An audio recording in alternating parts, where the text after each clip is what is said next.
दंत गुरुवर से मिला है संयम का उपहार। पुष्प दंत गुरुवर से मिला है संयम का उपहार। ऐसे प्रमुख गुरु चरणों में वंदन बारंबार। आया है महामहोत्सव रजत दीक्षा का उत्सव। आया है महामहोत्सव रजत दीक्षा का उत्सव।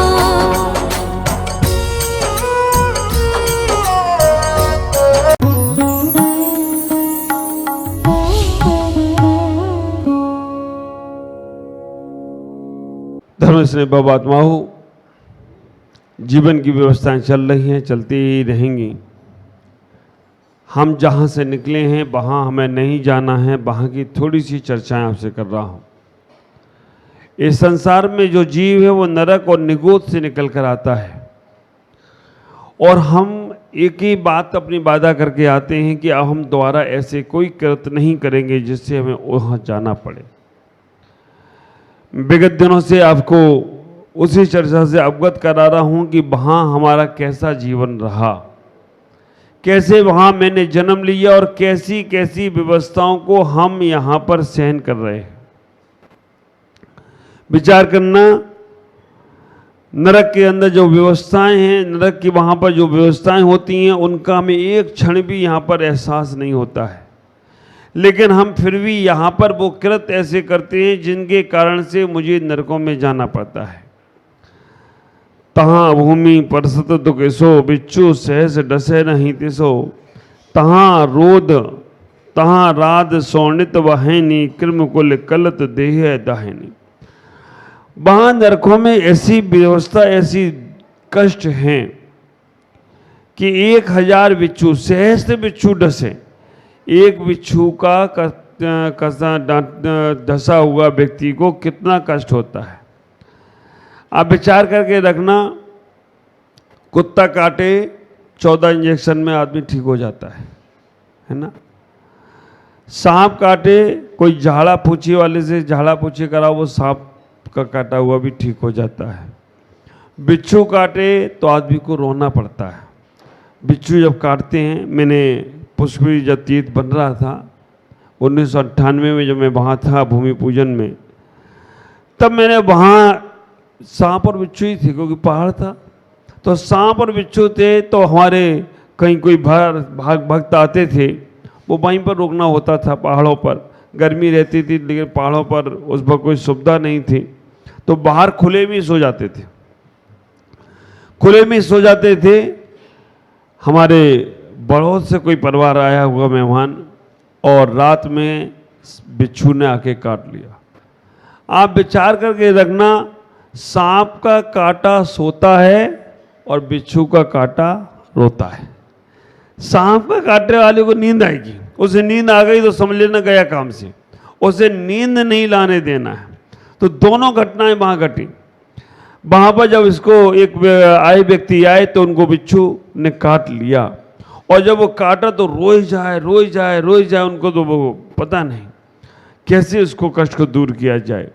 बहुत मुश्किल से आचार्य भगवान ने उनको झाड़ा लगाया, पीछे से झाड़ा लगाया, पार्श्वनाथ के पास लेके गए। कहा कि भगवान इनसे कोई गलती हुई हो, इतने सारे लोग थे, केवल उन्हीं को काटा। कई बार ऐसा होता है, ठीक हो गए। आप विचार करके रखना, हमारे पास एक ब्रह्मचारी जी आए थे पुष्करी पर आचार्य भवन के पास। वो शुद्धि करने के लिए गए वहाँ बाहर जंगल में, और कहीं से आकर उनको सांप काट गया। बाप रे, जैसे सांप काट के भागा है गया, और वो तो थोड़ी दूर चल पाए और वहीं बेहोश हो गए। अब पर उन्होंने समझदारी ये करी कि जहाँ सांप ने काटा था वहाँ उन्होंने अपने दुपट्टे को निकाला और बांध दिया कि वह उससे ऊपर ना हो। कोई व्यक्ति वहाँ से आया और बताया उन्होंने कि ऐसे ऐसे महाराज जी ऐसा हो गया। गए आचार्य भगवान उनको पार्श्वनाथ के पास ले गए कि आप भगवान इन बच्चे को क्षमा करें, क्या हुआ, इसने ऐसी क्या गलती की। और आचार्य श्री ने पीछे लगाई, उसे झाड़ा, उसे व्यवस्थित किया। आश्चर्य की बात थी कि थोड़ी देर बाद उठ के खड़ा हो गया हो, तो कोई आश्चर्य की बात नहीं है। ये गुरुदेवों की पीछियों में चमत्कार अतिशय होते हैं। झाड़ा फूकी वालों को भी बुलाया था, क्योंकि सारा विश्वास, सारा भरोसा लोगों को गुरुओं पे नहीं होता है। वो अपनी क्रियाएं करते ही हैं, क्योंकि उनको अगर बीमार हो जाएं, हम कहें हम झाड़ देंगे पीछे से ठीक हो जाओगे, नहीं, वो दवाई खाना ही चाहेंगे। और मैं भी कहता हूँ खाओ पियो दवाई, मस्त रहो, ठीक रहो, तुम्हें जैसे अच्छा लगे वैसा करो, मैं तो आशीर्वाद ही दे सकता हूँ। आप इतना ही विचार करके रखना, ऐसा एक बिच्छू के काटने का दर्द इतना भयंकर होता है, 1000 बिच्छू के काटने का दर्द वहाँ होता है। और ऐसा कहते हैं कि अगर वहाँ का एक चना बराबर भी मिट्टी उस नरक की अगर इस भूमि पे आ जाए, आपने एक गैस कांड सुना होगा, भोपाल में हुआ था, बहुत पहले की बात है। भोपाल में वो गैस कांड हुआ था, एक वो गैस लीक हो गई और आपको आश्चर्य होगा, आज तक उनकी पीढ़ियों में अपंग बच्चे पैदा हो रहे। वो गैस जो लीक हुई, उस गैस को जिन को स्मेल आया, जिनके शरीर में वो गैस प्रवेश कर गई, उनकी खानदान से खानदान पीढ़ियां अपंग हो गई। इस सामान्य सी बातों का उदाहरण मैं इसलिए दे रहा हूं कि वो नरकों से अभी तुम आप परिचय नहीं हो, केवल ज्ञान रूप में परिचय हो, लेकिन प्रैक्टिकल चर्या रूप में परिचय नहीं है तुम्हारा। प्रैक्टिकल चर्या रूप में परिचय आपको ऐसे ही मालूम पड़ेगा जब हम यहाँ के उदाहरण देंगे। तो आप विचार करके रखना, वो गैस सामान सी अगर वो लीक हो जाती है और जो लोग उस गैस की लपेट में आ गए वो आज तक अपंग हैं, तो वो चने बराबर भी धूल, चना बराबर भी मिट्टी अगर नरक की यहाँ आ जाए, कहते हैं पहले नरक की मिट्टी आए तो एक कोस तक के सारे जीव सड़ के मर जाएंगे। इतना भयंकर स्मेल है कि उनकी स्मेल से ही लोगों को घबराहट होने लगेगी। आप विचार करना, एक कोस समझ लो 3 किलोमीटर का, 3-3.5 किलोमीटर, और ये बढ़ते बढ़ते आधा किलोमीटर बढ़ते हुए 7वें नरक की धूल आ जाए तो 4 कोस मतलब 12 किलोमीटर के जीव उस गैस से, उस बदबू वाली गैस से तड़प कर मर जाते हैं। अब चलो वो बात तो अनैतिक है, लेकिन फिर भी प्रसंग बस कह दे रहा हूँ। इतने लोग बैठे हैं, अभी यहाँ कोई गैस पास कर दे, हमारे प्रोचर से ध्यान हट जाएगा। आप विचार करके रखना, बार बार कहेगा ये किसने किया। हम लोग बचपन में करते थे ना, आधा पाधा किसने पाधा, है ना, वो लगाते रहते थे गलत। तो आप विचार करना, सामान से भी स्मेल हमको परेशान कर देती है, तो वहाँ पर इतनी भयंकर बदबू वाली मिट्टी, वहाँ हम लोग रहे हैं। आप विचार करके रखो, वहाँ नरकों के अंदर इतने कष्ट, उपाद सैया है, लेकिन उपाद सैया नहीं, उपाद उनका जन्म है। उपाद सैया स्वर्गों में होती है, देवों की होती है, वहाँ उपाद जन्म है। और उपाद जन्म वहाँ पर जब होता है बिल में, पहले नरक में जब वो जाकर जन्म लेता है तो कितने फीट ऊपर उठता है, गिरता है, उठता है, गिरता है, 7 योजन तक उठता है। क्यों? क्योंकि नीचे जैसे ही जन्म लेता है तो वहाँ तीर भाले पूरे के पूरे लगे हुए हैं चारों, उस पे उसको बहुत तकलीफ होती है, फिर उछलता है, फिर नीचे गिरता है 7 योजन तक। पहले नरक में जब वो गिरता है तो कहते हैं 7 योजन 3 कोस तक उछलता है, दूसरे नरक में 15 योजन 2.5 कोस, तीसरे नरक में 31 योजन 1 कोस, चौथे नरक में 62.5 योजन और 5वें नरक में 125 योजन और 6वें नरक में 250 योजन ऊपर उछलता है और 7वें नरक में 500 योजन उछलता है। 1 योजन 4 कोस का और 1 कोस 3 किलोमीटर का। तो आप विचार करके रखना, 500 का 4 में गुणा कर दो तो 2000 किलोमीटर वो जीव नरक में गिरता है, उछलता है, गिरता है, उछलता है, ऐसे करके वो वहां पर उसका जन्म होता है। ख्याल करके रखना, नरकों में जो वहां पर जो जीव अगर कष्ट होता है तो तड़पते हैं, तो वहां नदी कैसे है, वहां पर वृक्ष कैसे हैं, वहां पर जीव जंतु कहां से आए। ख्याल करो, नदी कोई एक इंद्रिय जीव नहीं है, वो नारकी जीव ही सताने के लिए नदी बन जाता है और वो नदी पीप से खून से भरी हुई है। वहां पर जो शेर, हिंसक जानवर या जो कुछ भी बन रहा है वो नारकी ही बनता है। इसको अगर हमारे आगम में देखा जाए, हमारे आचार्यों ने 2 प्रकार की विक्रिया बताई। विक्रिया मतलब अपने शरीर के अन्य अन्य रूप रखना, अपने शरीर के पृथक पृथक रूप रखना। विक्रिया 2 प्रकार की है। एक विक्रिया का नाम है पृथक विक्रिया और एक विक्रिया का नाम है अपृथक विक्रिया।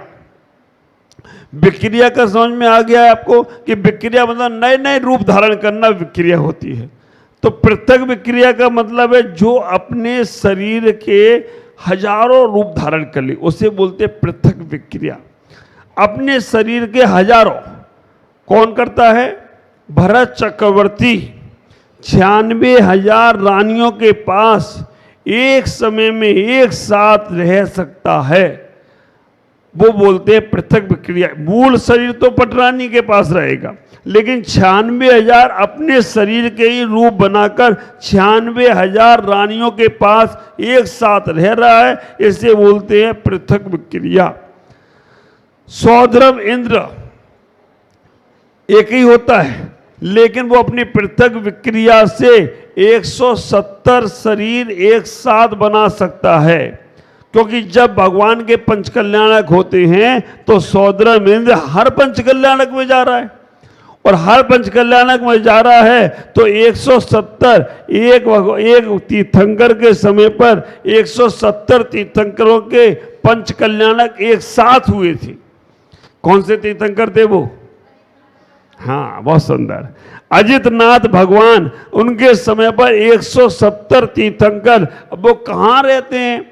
आप विचार करो, अगर थोड़ा सा आपको जैन भूगोल मालूम होगा तो आपको मालूम होगा 5 भरत क्षेत्र के 5 तीर्थंकर, 5 भरत क्षेत्र में 5 कहाँ? एक सुदर्शन मेरू है, एक अचल मेरू है, एक विजय मेरू है, मंदर मेरू है। ये 5 मेरू में हर मेरू में एक एक तीर्थंकर होते हैं।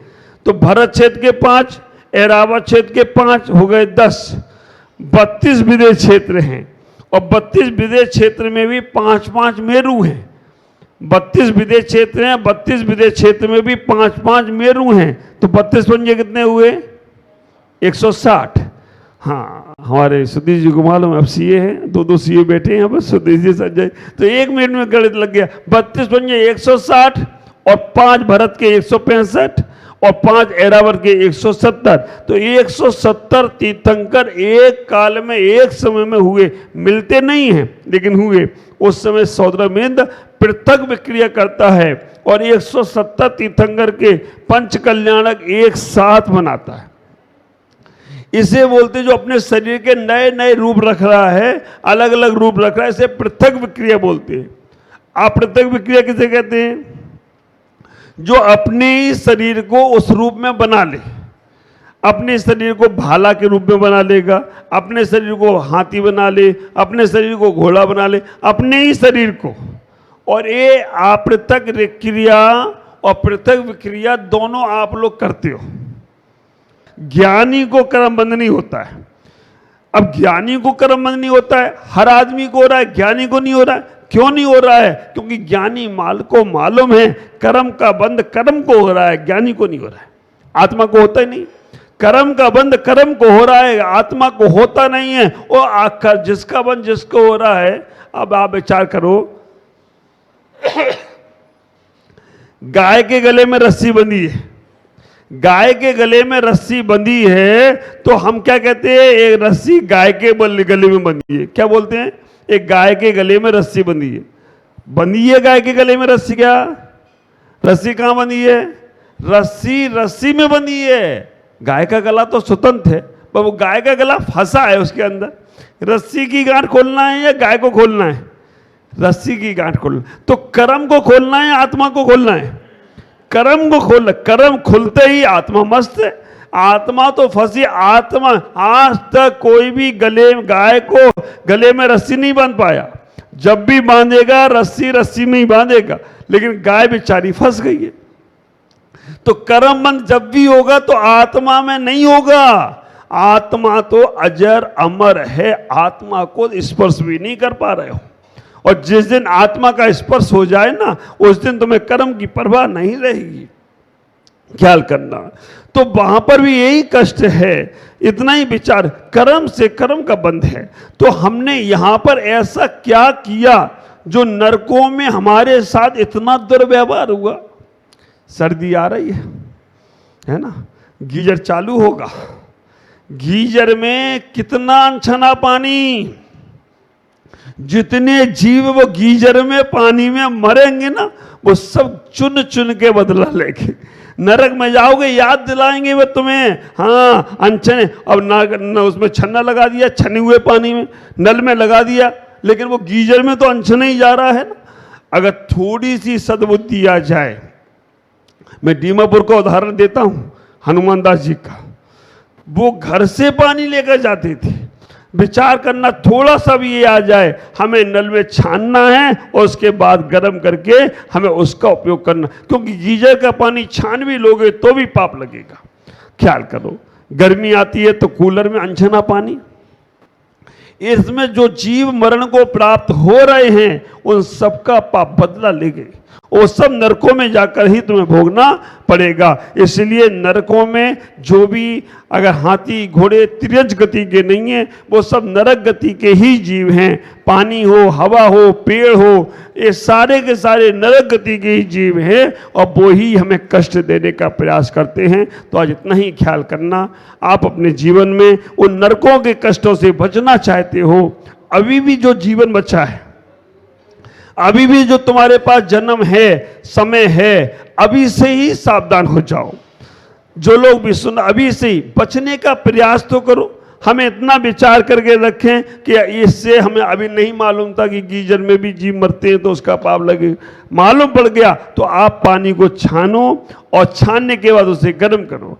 आपको मालूम पड़ गया कि हमारे लकड़ी के अंदर इतने जीव रहते हैं, घुन लगती हैं, बचने का प्रयास करो। और आपसे मैं कहूँगा, आपने अगर बचने का प्रयास किया, मेरे आचार्य बहुत भोले हैं, मेरे आचार्य, मेरी जिनवाणी माँ बहुत भोली है। वो कहती है बेटा तुम देख के चलो, और देख के चलने में अगर कोई जीव मर भी गया तो तुम्हें पाप नहीं लगेगा, और तुम देख के नहीं चल रहे हो, कोई जीव मरे या ना मरे तुम्हें पाप लगता रहेगा। इसलिए सावधानी रखें, विवेक की क्रिया करें। हमें जहां दिखे कि इसमें हिंसा है, जिसमें पाप है, उससे जितना बचोगे उतना तुम्हारा जीवन पवित्र और पावन होगा, और ये मनुष्य पर्याय सार्थक हो जाए तो कोई आश्चर्य की बात नहीं होगी। आज इतना ही।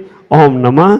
जय गुरुदेव। आपका जीवन मंगल में हो और संयम में हो, ये भावनाओं से लेकर मैं अपनी बातों को रखता हूँ। आप बड़े प्यार से सुनते हैं। बस मैं भगवान से यही प्रार्थना करता हूँ कि जो ये चर्चा सुन रहे हैं इनकी चर्या का विषय बन जाए, जो ये वार्ता सुन रहे हैं इनके बर्ताव का विषय बन जाए, जो एक हमारी कथनी सुन रहे हैं इनकी करनी बन जाए। बस उसी दिन तुम्हारा जीवन धन्य धन्य हो जाए तो कोई आश्चर्य की बात नहीं होगी। ओम नमः।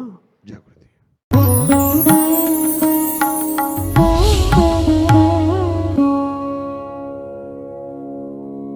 ज्ञान एवं संस्कार का अद्वितीय संगम, मुनि प्रमुख सागर जैन पब्लिक स्कूल उत्तर प्रदेश प्रांत के जिला इटावा की पुण्य भूमि कुनेरा में परम पूज्य पुष्पगिरी तीर्थ प्रणेता आचार्य श्री 108 पुष्पदंत सागर जी महाराज के मंगल आशीर्वाद एवं परम पूज्य भारत गौरव आचार्य श्री 108 प्रमुख सागर जी महाराज की पावन प्रेरणा से स्थापित मुनि प्रमुख सागर जैन पब्लिक स्कूल, जहां भावी पीढ़ी को न केवल लौकिक शिक्षा प्रदान की जा रही है बल्कि भारतीय संस्कृति और उत्तम संस्कार भी प्रदान किए जा रहे हैं। यही शिक्षा समाज में जागरूकता, नैतिकता और समता का भाव जागृत कर रही है, तो वहीं ये संस्थान भविष्य का मार्गदर्शक बनकर एक सशक्त समाज के निर्माण में सहायक सिद्ध हो रहा है। इसके अलावा कक्षा 8वीं तक की शिक्षा प्रदान करने वाले इस स्कूल में पूज्य गुरुवर की अनुमति से अब कक्षा 12वीं तक के विद्यार्थी भी लाभान्वित हो सकेंगे।